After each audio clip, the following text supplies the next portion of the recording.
Online coach. What is it? Who is it that you help and what do you specialise in? So, I try not to be too generic with this one. I say I specialise in fat loss. However, I do think most women feel that is their goal. So most coaches say I specialise in fat loss. Really, for me, I'm working with women who are ready to take their health and fitness serious and take themselves seriously, and who want to get in insane shape and live a strong, fit, healthy life, and not, no quick fixes, none of that BS. And how long have you been doing that? So I've been doing it online since 2019.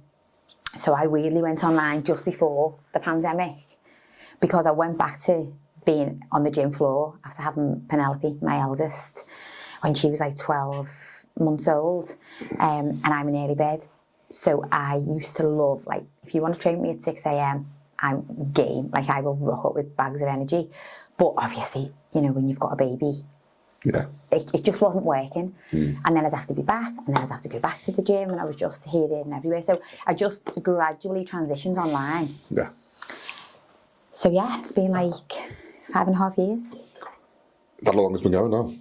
Yeah. See, that is good going for an online coach. But I've had another little girl in the process of that, which I almost always forget about.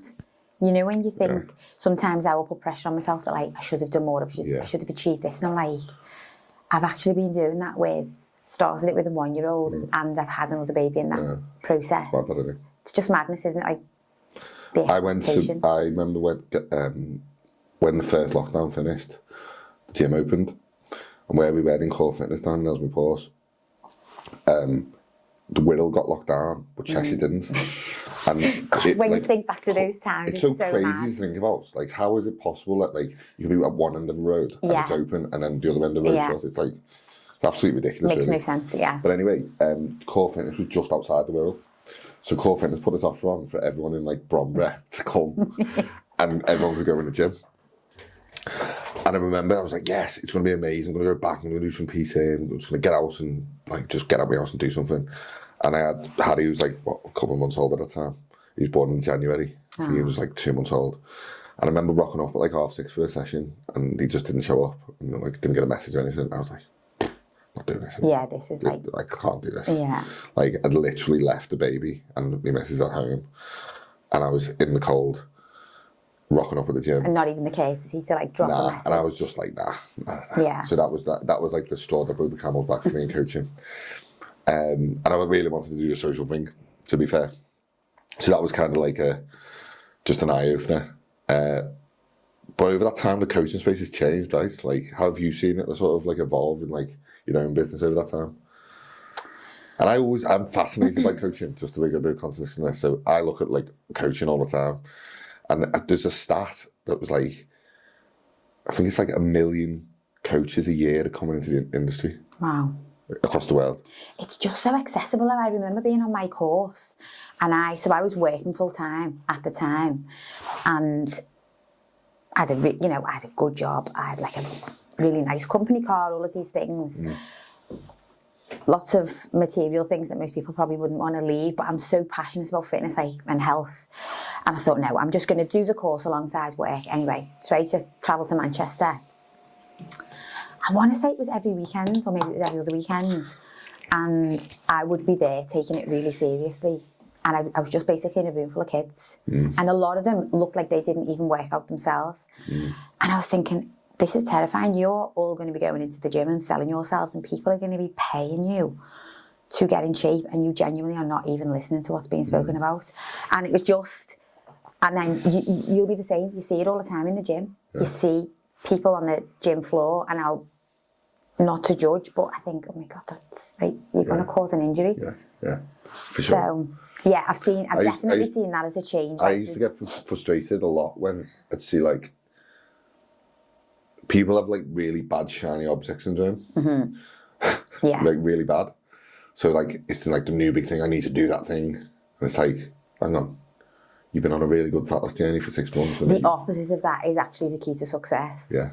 Sticking to something. But it's what most people fall victim to, so you'd see, like, I don't know, Julie I say Julie because that's my avatar thing that I do in the kitchen. Say Julie, who's, I don't know, 52, who might have lost 2 stone at Slim World, and now they've opened up a boot camp on the field. Yeah. And all the women are going. And you're like, hang on. Like, I've been doing this for 20 years, and Julie's filling out a boot camp on a field for like a fiver. And you're like, what the hell's going on?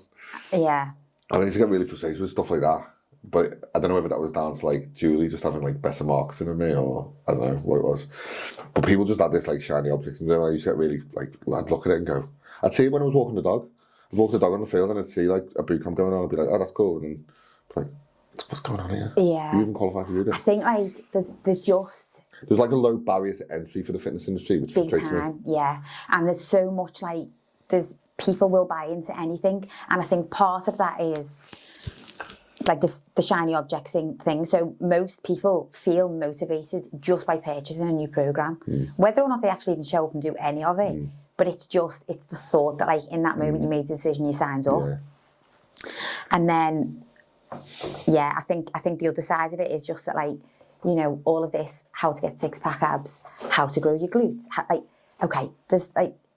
there's some probably level of credibility with some coaches, but the majority of it is like, it's the same formula as how to just get in great shape. Like, there's no certain exercise to get 6-pack abs, there's no certain food. Like, that is clever marketing, and you just bought into it. Yeah. But it's when you're a coach who's got like morals, it's so hard to not. It's like, we're probably not going to be millionaires by preaching that message, because it's a hard sell, right?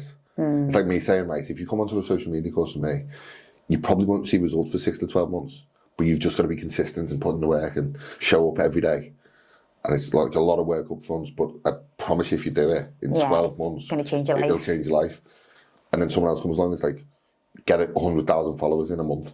And it's like, it sounds better to do that quick thing. Yeah. But what's really better? Yeah, But that's a harder sell for me. But I've got like the values and ethical morality to go, I'm not selling that thing because it's immoral. I think so. With fat loss and like health, it's one thing to make the transformation to like drop the weight or whatever, but you need a plan to keep it off. You can't just